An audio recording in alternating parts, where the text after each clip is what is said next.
Mike Mulligan and His Steam Shovel. Story and pictures by Virginia Lee Burton. Mike Mulligan had a steam shovel, a beautiful red steam shovel. Her name was Mary Ann. Mike Mulligan was very proud of Mary Ann. He always said that she could dig as much in a day as 100 men could dig in a week, but he had never been quite sure that that was true. Mike Mulligan and Mary Ann had been digging together for years and years. Mike Mulligan took such good care of Mary Ann, she never grew old.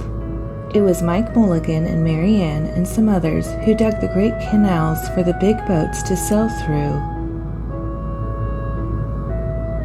It was Mike Mulligan and Mary Ann and some others who cut through the high mountains so the trains could go through. It was Mike Mulligan and Mary Ann and some others who lowered the hills and straightened the curves to make the long highways for automobiles. It was Mike Mulligan and Mary Ann and some others who smoothed out the ground and filled in the holes to make the landing fields for the airplanes. And it was Mike Mulligan and Mary Ann and some others who dug the deep holes for the cellars of the tall skyscrapers in the big cities. When people used to stop and watch them, Mike Mulligan and Mary Ann used to dig a little faster and a little better. The more people stopped, the faster and better they dug. Some days they would keep as many as 37 trucks busy taking away the dirt they had dug.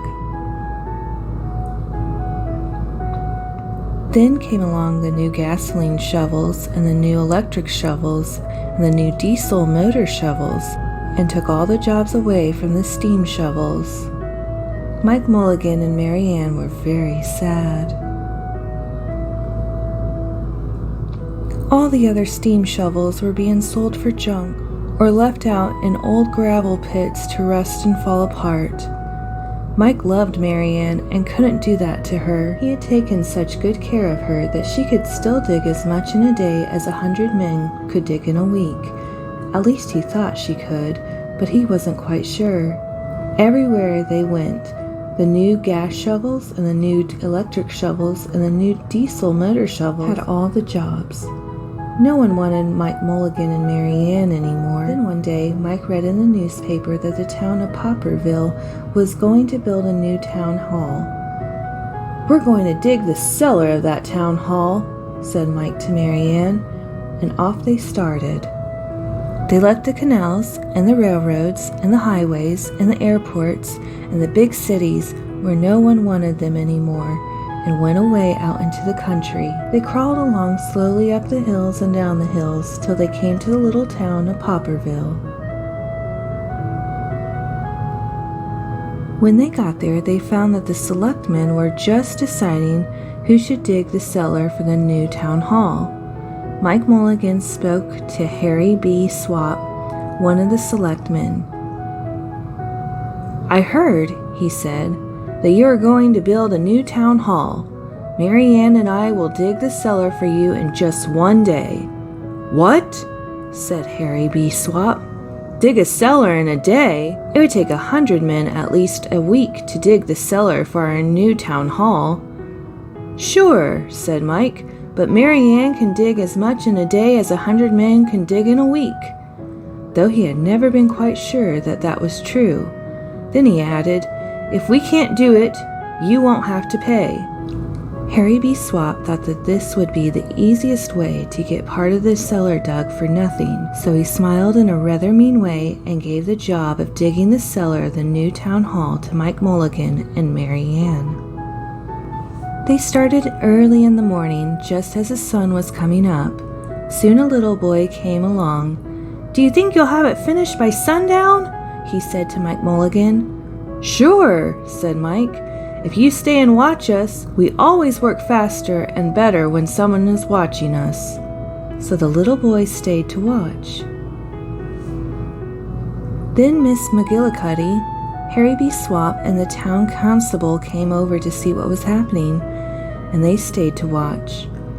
Mike Mulligan and Mary Ann dug a little faster and a little better.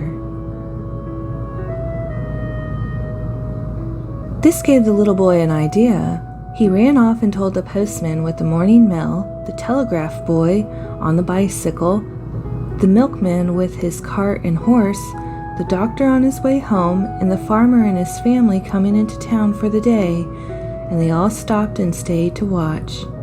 That made Mike Mulligan and Mary Ann dig a little faster and a little better. They finished the first corner neat and square, but the sun was getting higher.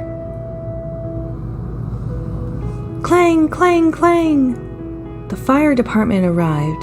They had seen the smoke and thought there was a fire. Then the little boy said, "Why don't you stay and watch?" The fire department of Popperville stayed to watch Mike Mulligan and Mary Ann. When they heard the fire engine, the children in the school across the street couldn't keep their eyes on the lessons. The teachers called a long recess and the whole school came to watch. That made Mike Mulligan and Mary Ann dig still faster and better. They finished the second corner neat and square, but the sun was right up in the top of the sky. Now the girl who answers the telephone called up the next town of Banglerville and Bopperville and Kiplerville and Coplerville and told them what was happening in Poplarville. All the people came over to see if Mike Mulligan and his steam shovel could dig the cellar in just one day. The more people came, the faster Mike Mulligan and Mary Ann dug, but they would have to hurry. They were only halfway through and the sun was beginning to go down. Never had Mike Mulligan and Mary Ann had so many people to watch them. Never had they dug so fast and so well, and never had the sun seemed to go down so fast. "Hurry, Mike Mulligan! Hurry! Hurry!" shouted the little boy. "There's not much more time!" Dirt was flying everywhere, and the smoke and steam were so thick that the people could hardly see anything. But listen! Bing, blang, crash, slam! Louder and louder, and faster and faster. Then suddenly it was quiet. Slowly the dirt settled down, the smoke and steam cleared away, and there was the cellar, all finished. 4 corners neat and square, 4 walls straight down, and Mike Mulligan and Mary Ann at the bottom, and the sun was just going down behind the hill.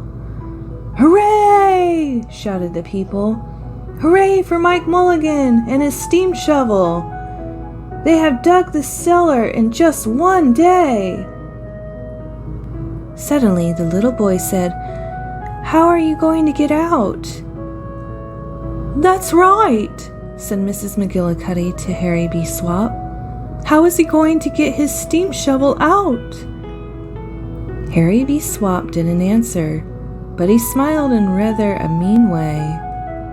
Then everybody said, "How are we going to get him out?" "Mike McGillicuddy, how are you going to get your steam shovel out?" Mike McGillicuddy looked around at the 4 walls and 4 square corners and said, "We've dug so fast and we've dug so well that we've quite forgotten to leave a way out." Nothing like this had ever happened to Mike McGillicuddy and Mary Ann before, and they didn't know what to do. Nothing like this had ever happened before in Popperville. Everybody started talking at once, and everybody had a different idea, and everybody thought that his idea was the best. They talked and they talked, and they argued and they fought, till they were worn out, and still no one knew how to get Mike Mulligan and Mary Ann out of the cellar they had dug. Then Harry B. Swap said, "The job isn't finished because Mary Ann isn't out of the cellar, so Mike Mulligan won't get paid." And he smiled again in rather a mean way. Now the little boy who had been keeping very quiet had another good idea. He said, "Why couldn't we leave Mary Ann in the cellar and build the new town hall above her? Let her be the furnace for the new town hall, and let Mike Mulligan be the janitor. Then you won't have to buy a new furnace, and we could pay Mike Mulligan for digging the cellar in just one day." "Why not?" said Harry B. Swap, and smiled in a way that was not quite so mean. "Why not?" said Mrs. McGillicuddy. "Why not?" said the town constable. "Why not?" said the people. So they found a ladder and climbed down into the cellar and asked Mike Mulligan and Mary Ann. "Why not?" said Mike Mulligan. So it was decided, and everybody was happy. They built the new town hall right over Mike Mulligan and Mary Ann. It was finished before winter. Every day the little boy goes over to see Mike Mulligan and Mary Ann. McGillicuddy takes him nice hot apple pies. As for Harry B. Swap, he spends most of his time in the cellar of the new town hall listening to Mike Mulligan has to tell and smiling in a way that isn't mean at all. Now when you go to Popperville, be sure to go down in the cellar of the new town hall. There they'll be Mike Mulligan and Mary Ann. Mike is in a rocking chair smoking his pipe, and Mary Ann beside him, warming up the meetings in the new town hall.